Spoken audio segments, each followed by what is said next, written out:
Welcome. I'm really excited to present you what we are going to learn. We will this time design 5 slides. I'll teach you a lot of tricks, how to set up such slides, how to make slides appear well, not be overcrowded, have everything placed properly, to get a little bit of sense, how to design in PowerPoint, where to get items and resources for it. I was working in PowerPoint 2013, but if you have another version, that's no problem.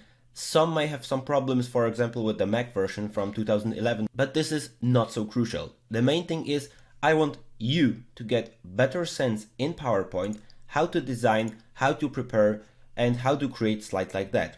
I don't want to sound boring, so let's dive right into it. I had really much fun doing this. As you can see, some fancy stuff here, really simple tricks, but they really stand out and make the presentation a bit better. So if you want to learn with me, I'm happy to invite you to the first episode of the PowerPoint slide design series.